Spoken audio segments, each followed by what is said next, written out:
going to coat some Sanotype paper because the sun's been out and it's spring. I already mixed up a little chemistry here. I did that over on TikTok, but I'll be back. I'm using the last of this photographer's formulary that I have.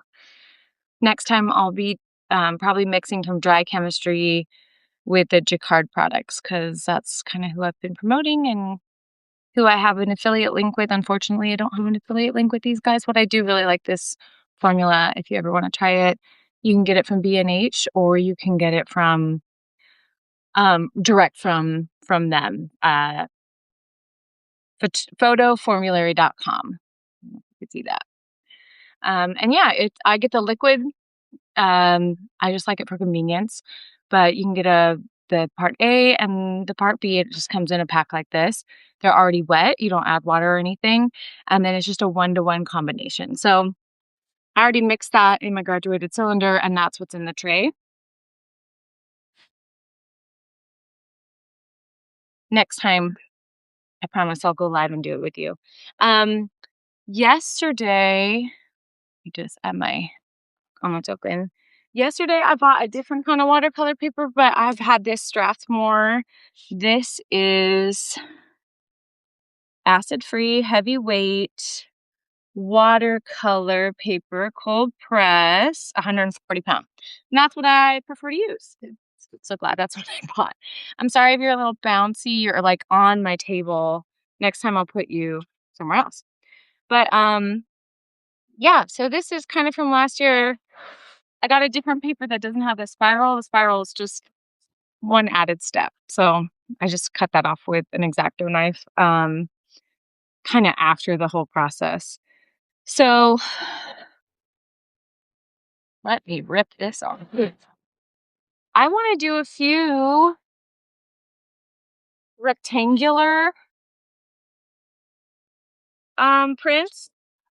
So I'll show you how I do that using painter's tape. I have my I have another phone up here that kind of so I can film from above. So when I make my other edits, I'll have this here. For these, I like to just use painter's tape. If you've seen my digital negative, the hand prints, I just posted a video today of those. It shows me ripping off the painter's tape. I started doing this. I really don't have to do this. It's actually kind of a pain in the butt. If I wanted more of like a painterly thing, which is what I do with the handprints, that's when I do this because I really like the dripping.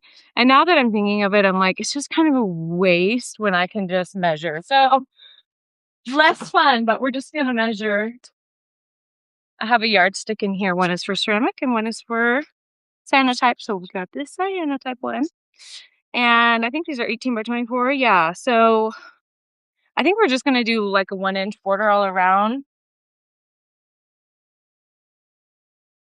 Just do a little mark.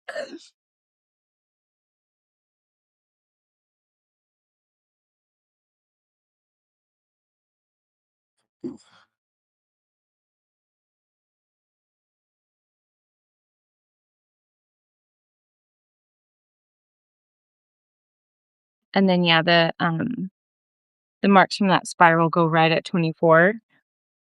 So we'll just go into 23. I might not talk a ton because I do want to repurpose this video that I'm filming up above. So if you have a specific question, leave a comment and I'll try to answer you if I don't see it on here. Or you can always message me later. Okay, so we just did a 1-inch border, which pretty much this ruler is like 1 inch. So I probably could have just done it like that, but we didn't. We didn't. Not a practice. It's like winter can feel so long. Anyone else feels that way?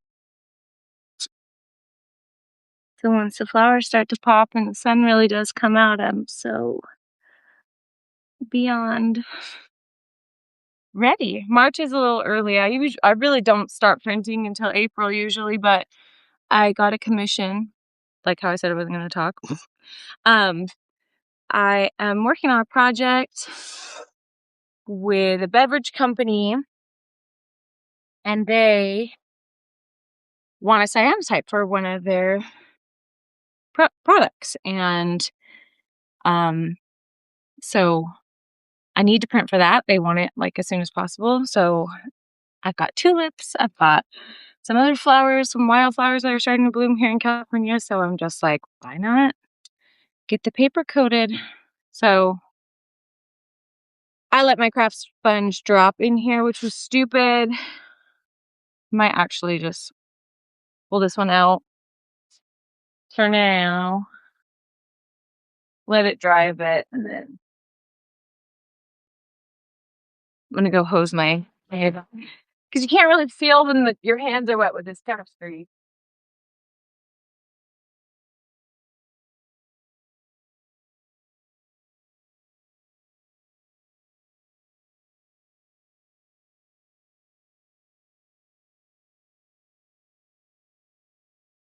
Just want to wash it off my hand.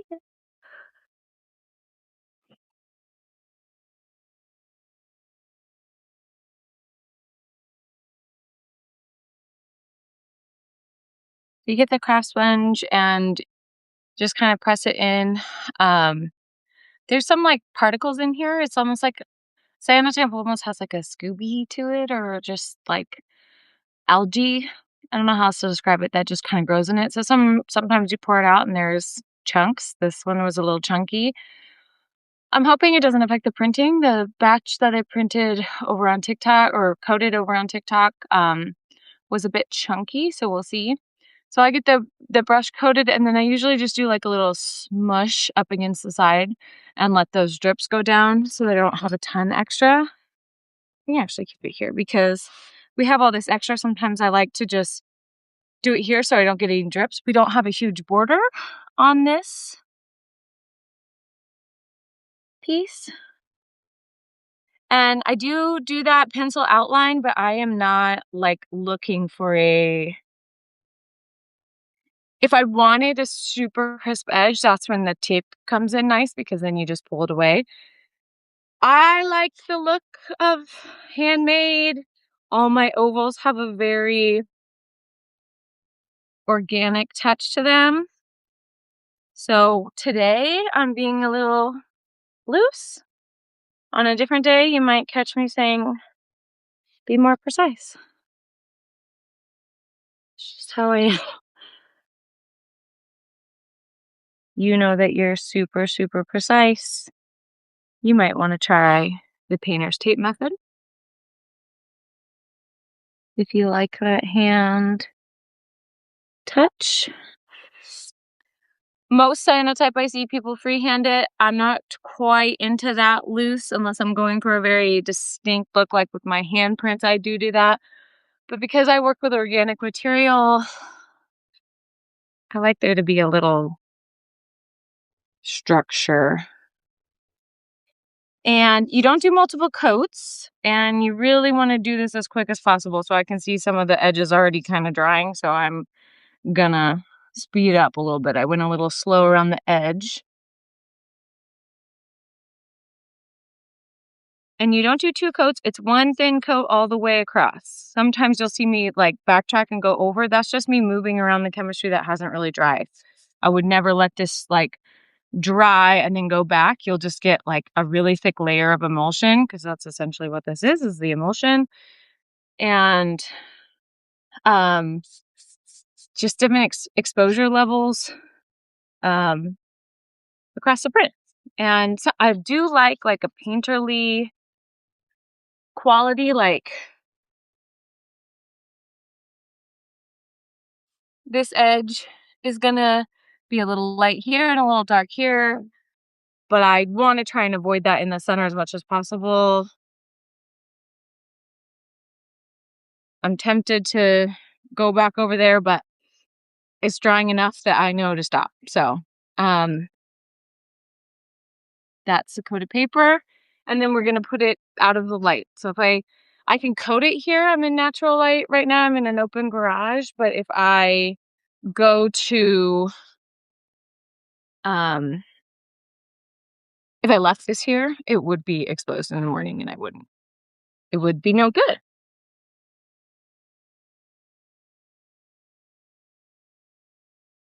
I have 2 drawers over here that say coated paper, and that's where I put the paper.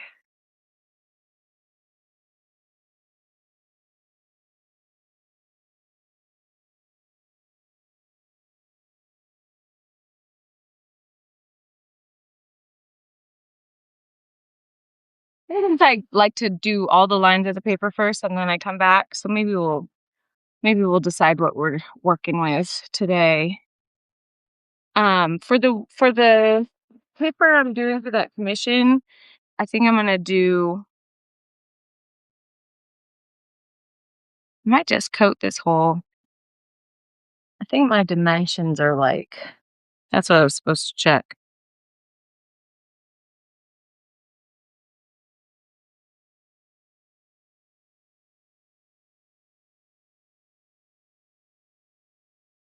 I think we're gonna do a couple strips like this. So this is a little not what I usually do, but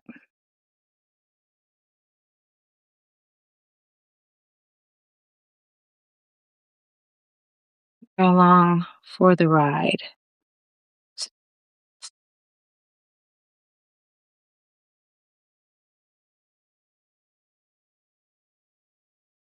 It's for like a can. So I need the dimensions of a can.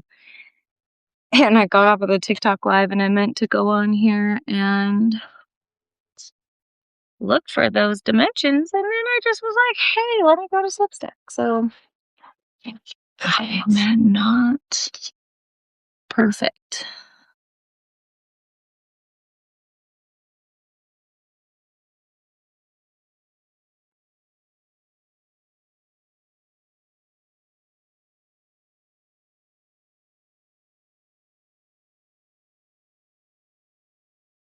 That back going.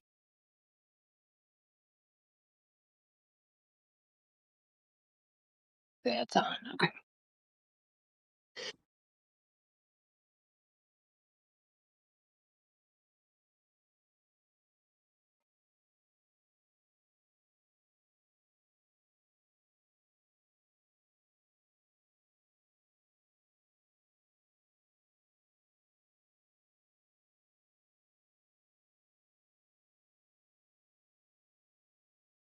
And we're gonna go full bleed on the can. So I don't think my edges are really gonna be in it.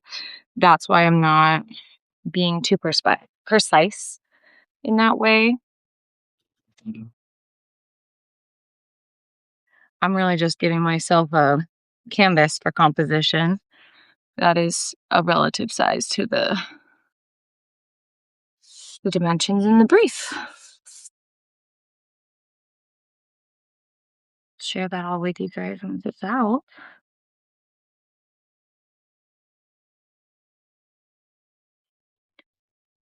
I see a little bit of a puddle over here in the corner, but I kind of like it.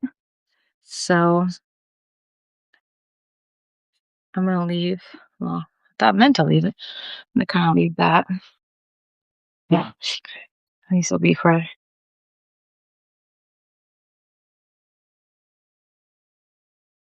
Boop. Okay.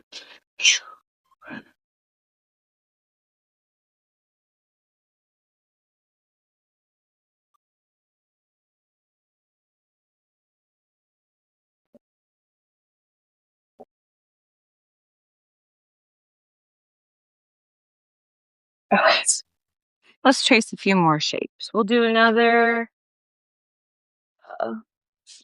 rectangle. I think this time I'm just gonna go the dimensions of this floor.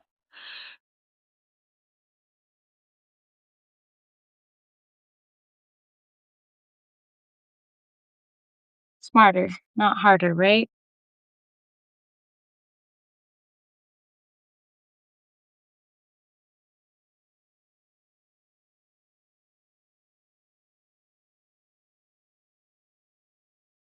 No one taught me that phrase until I was in college. My friend Nick Musso in college taught me that. He helped me a lot with my thesis project, and that was something he would repeat to me often.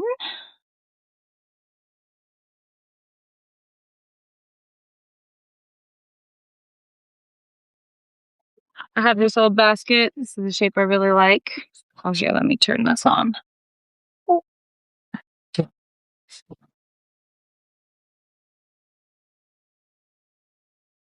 Up here. 3 1/4. 3 1/4. Is that, are you impressed? That's so perfect. Or,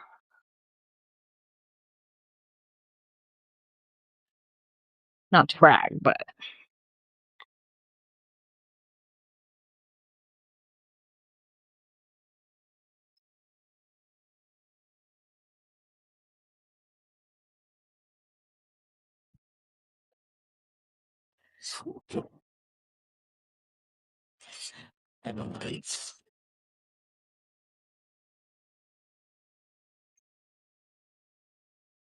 that I'm not necessarily doing smarter, but I want that bird's eye view.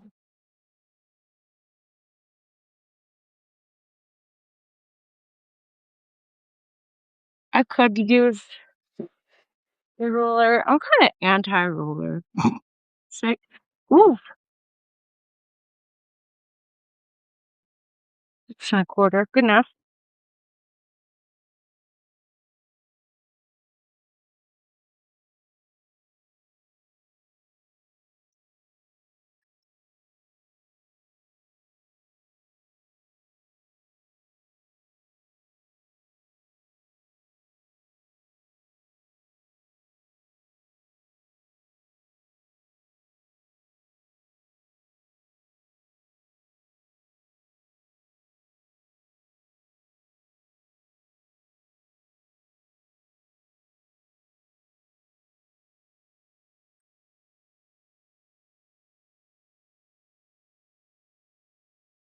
Yeah, pencil's just an outline for me to know where to put the chemistry, as you already saw.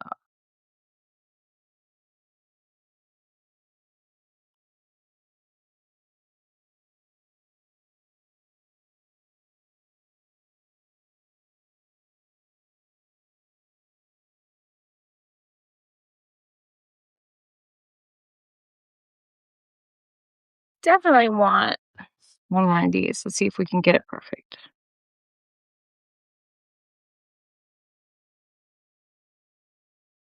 Where were we at? 3 1/4 last time? 5/4. Oh, it's kind of low. Mm.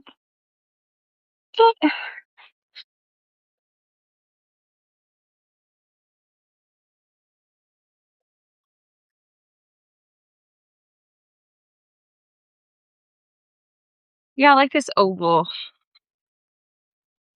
Okay, I think that's enough for the amount of chemistry we have. Enough though. Overdo it, overcoat.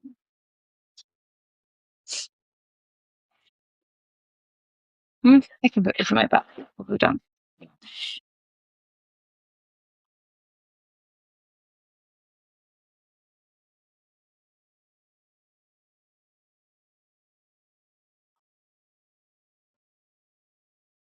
If it were any sunnier, I'd probably be more wary of leaving this chemistry just out, or I'd do it in a darker area, but it's very overcast, low in the day, low UV.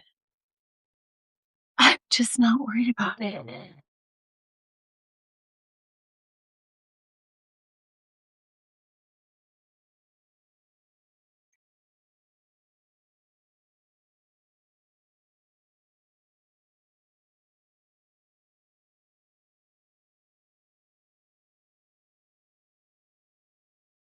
Oh no, remember that what I said about my finger getting in chemistry? It happened. So sometimes when you see me printing, I'll put a little bit of that blue tape in an area, and it's usually to cover a drip, or in this case, it'll be to cover a fingerprint. I'm just going to put it on right now so I don't forget, so I don't miss it while I'm printing, and also so that it just doesn't expose anymore during any of the process for when I actually print with this.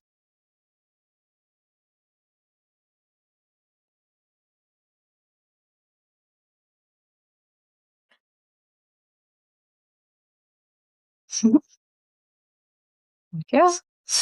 It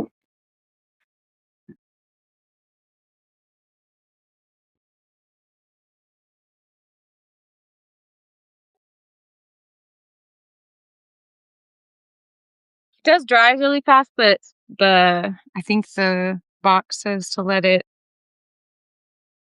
dry for 24 hours before you print with it.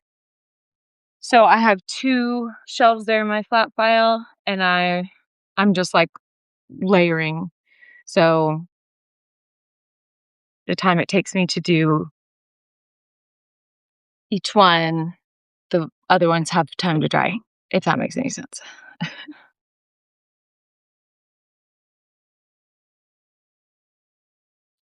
I'm not sure where that drip came from, but this one is a rectangle.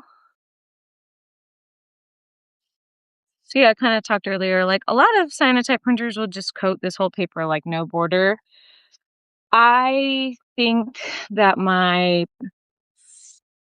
past education in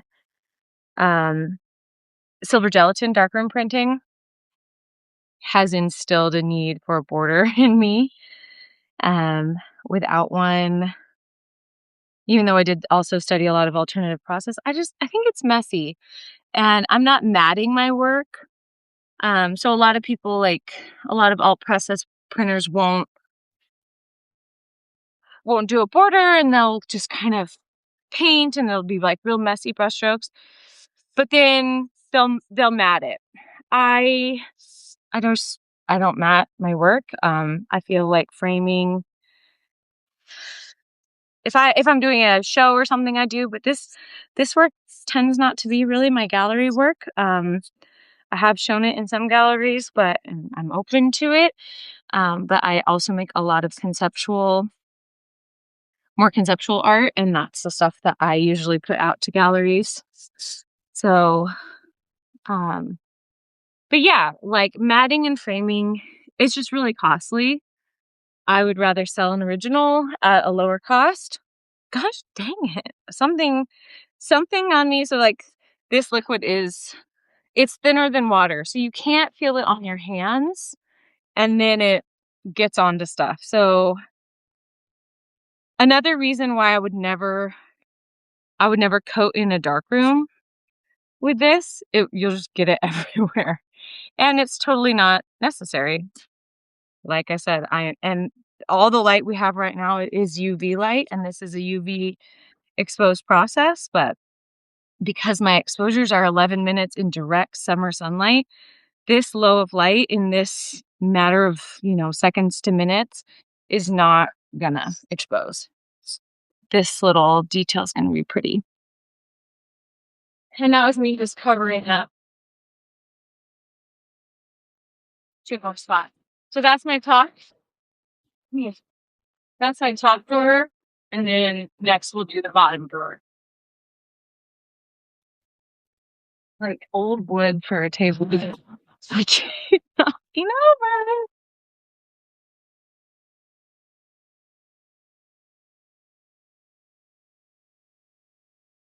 These are also a little bit smaller than what I usually coat with.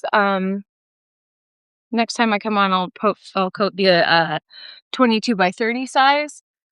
I don't know what it is. Something's calling me to work in this size. I can sell them for a little bit cheaper. They're a little bit more manageable to print with. So I'm listening to that internal voice. This one is a circle.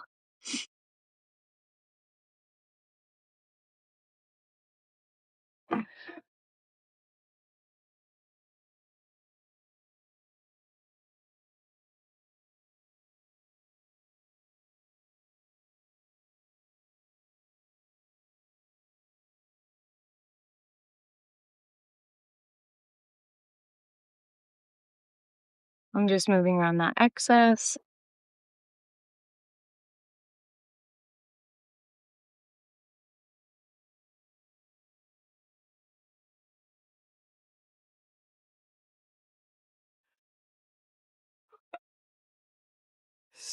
Uh,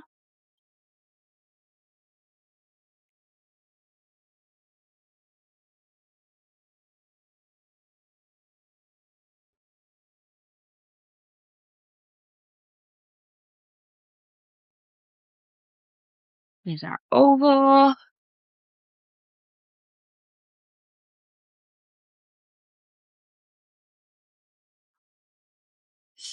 I'm not going to put it on because I feel like maybe it's the tray or my finger's getting a drip from the tray. So in an effort to avoid any more fingerprints on my border,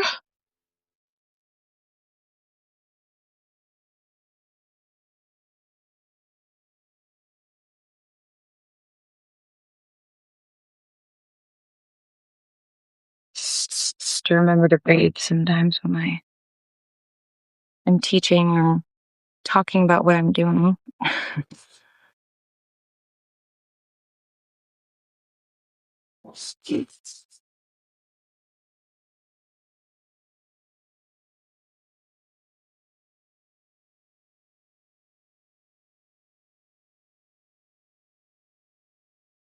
Right. So I didn't do a second coat, although I did move the brush around quite a bit. Don't do multiple coats. That's a question I get asked a lot. How many coats do you do? Your blues are so vibrant. My blues are probably really vibrant because I'm only doing the one coat, and your blues are going to get more vibrant because of the length of your exposure time, not by doing extra coats. The extra coats are going to really kind of erode themselves, like erode the emulsion. I'm doing it, even though I said I wasn't gonna.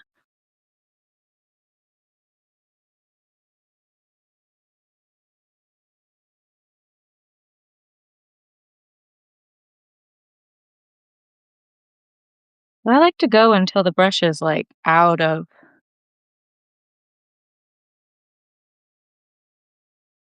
juice, pretty much. So even there, I thought about overlaying and then I didn't. I just kind of lined up where that brush stroke has just stopped. See, I'm just gonna go to there because I really don't try to limit the overlapping.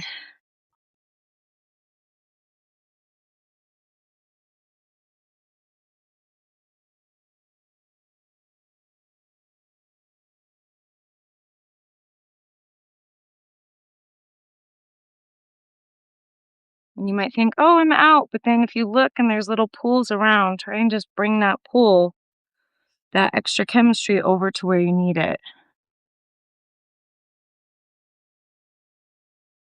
And now I'm just smoothing it out. I'm not doing extra coats. I didn't go back in for another dip. I'm just moving around the chemistry that is already on the page.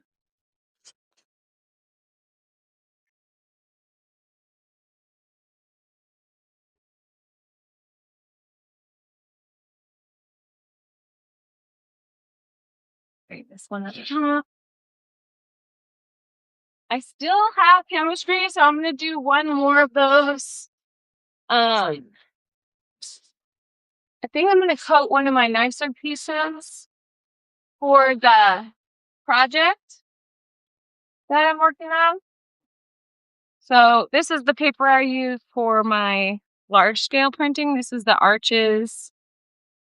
Same cold press, 140 pound. I get that one because it has the least amount of texture.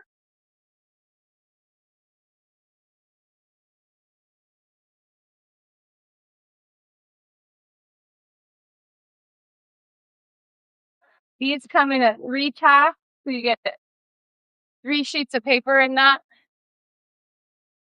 But 3-pack, they're $40 each versus those other ones that come in a 12-pack are like 27 to 30 bucks. So I like the scale of these. I like to print with this scale. I'm just gonna turn my above at bird's eye. Oops. See, let me go. That's good.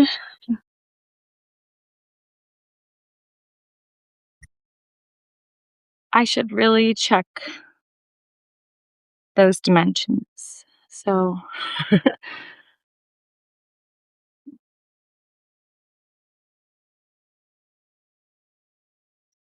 sorry, that was me thinking. Pause to think.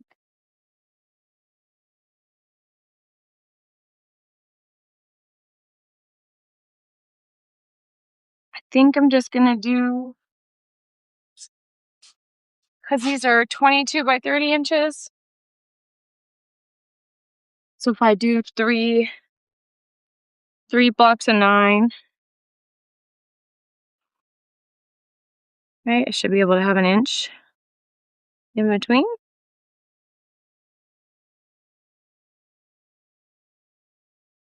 All art is math. Don't let them tell you anything but. What did I do? I did 9, and then I did an inch, and I went to 10, and I did an inch, went to 10. Okay. I'm just gonna do a line across.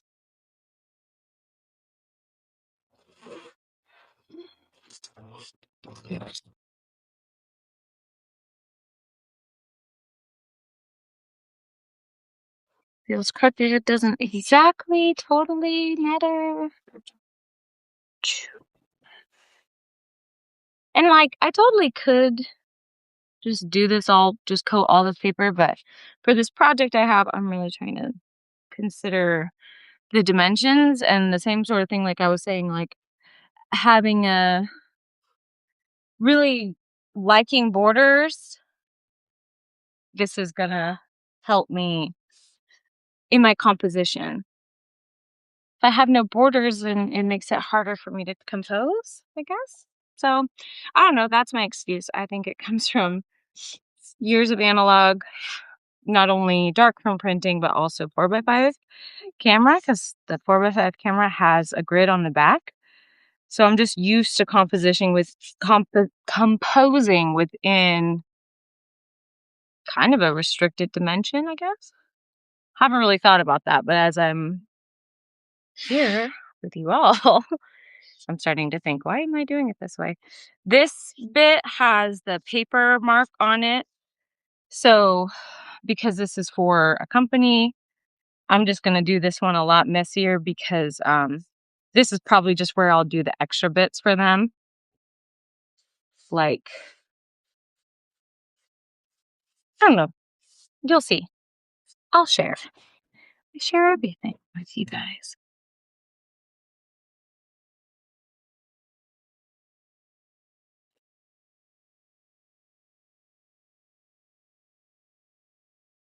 But if I have the dimensions of the can, that way when I'm working in here, when I'm composing it, it'll help me make sure I'm on track. There's also like, they gave me the layout of it. So a smart person or a type A person would really like maybe do the layout in pencil or whatever. I'm a bit more on the freehand side of life. I have a watermark over here too. Seems excessive arches.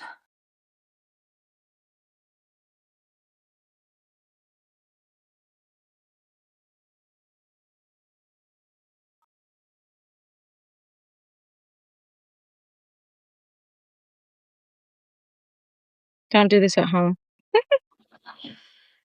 I only have a little bit left. I think the paper can handle it.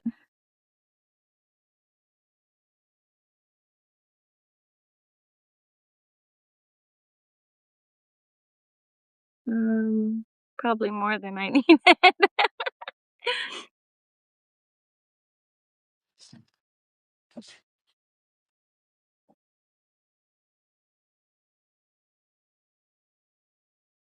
I feel bad. Don't be like me. Do better. This one essentially is like 2 coats, so we'll compare and contrast, see if my theory stands up that one's gonna print the crappiest. I'm cleaning up what I see is spilled, and then I'm also gonna spray this down at the end, but these little pools, it doesn't seem like a big mess, but then you come back here in 2 days and this table's gonna be dark blue. So I'm gonna put this down actually. Where do I want to keep this?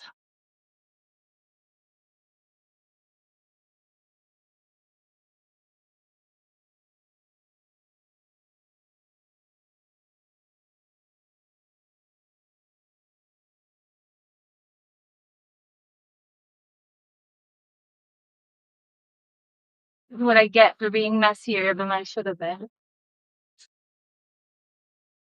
Okay. Close up flat files, close them up all the way so you don't get any light leaks. Pretty much used all the chemistry. I'll rinse this off along with my graduate cylinder.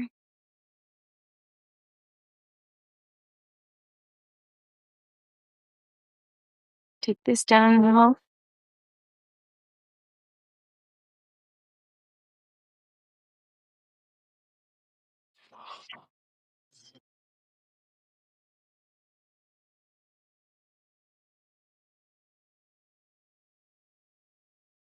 You let that dry and like say, oh, I'll just come back and wipe it down tomorrow. It'll already start exposing. So you really want to get it while it's still wet. And even when you're coating the paper, almost faster than this table, when you're coating the paper, it will start to dry. That's why I don't do multiple coats, or why I'm always trying to avoid that. Oops. Okay, I'm gonna go wash my tools. Thank you so much for being here, and I'll try and do this a lot more this summer. So, bye.